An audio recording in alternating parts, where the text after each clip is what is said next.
ನಮಸ್ಕಾರ. ನನ್ನ ಹೆಸರು ತನುಜಾ, ಹೊನ್ನಾವರದಿಂದ.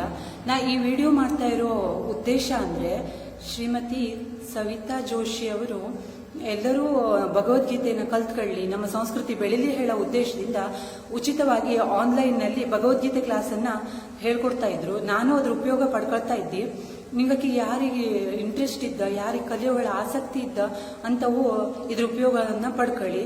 ಸವಿತಾ ಜೋಶಿ ಅವರು ಅಷ್ಟು ಸುಂದರವಾಗಿ ಹೇಳ್ಕೊಡ್ತರು. ಒಂದು ತಾಸು ಹೆಂಗೆ ಕಳೆದೋಗ್ತು ಹೇಳೇ ಗೊತ್ತಾಗ್ತಿಲ್ಲ, ಅಷ್ಟು ಚಂದ ಮಾಡಿ ಭಗವದ್ಗೀತೆನ ಗುರುಮಠದ ದಾಟಿಯಲ್ಲಿ ಹೇಳ್ಕೊಡ್ತಾ ಇದ್ರು. ನಾನು ಮೊದಲು ಈ ಭಗವದ್ಗೀತೆ ನಂಗೆ ಓದಲೇ ಗೊತ್ತಿಲ್ಲ, ಎಷ್ಟು ಕಠಿಣ ಆಳ ಅನ್ಕೊಂಡಿದ್ದೆ. ಆದರೆ ಈ ಕ್ಲಾಸಿಗೆ ಸೇರಿದ ಮೇಲೆ ಇದು ತುಂಬಾನೇ ಸುಲಭ ಅನಿಸಿದ್ದು. ನಾನು ಕಲ್ತ್ಕೊಳ್ತು, ನನ್ನ ಮಕ್ಕಳಿಗೂ ನಾ ಹೇಳ್ಕೊಡ್ತಾ ಇದ್ದೆ ಅದನ್ನ. ಹೀಗೆ ಎಲ್ಲರೂ ಭಗವದ್ಗೀತೆ ಕಲ್ತ್ಕೊಳ್ಳವು, ನಮ್ಮ ಸಂಸ್ಕೃತಿ ಬೆಳೆಯವು. ಭಗವದ್ಗೀತೆನ ಮನೆಗಳಲ್ಲಿ ಎಲ್ಲರೂ ಹೇಳದೇ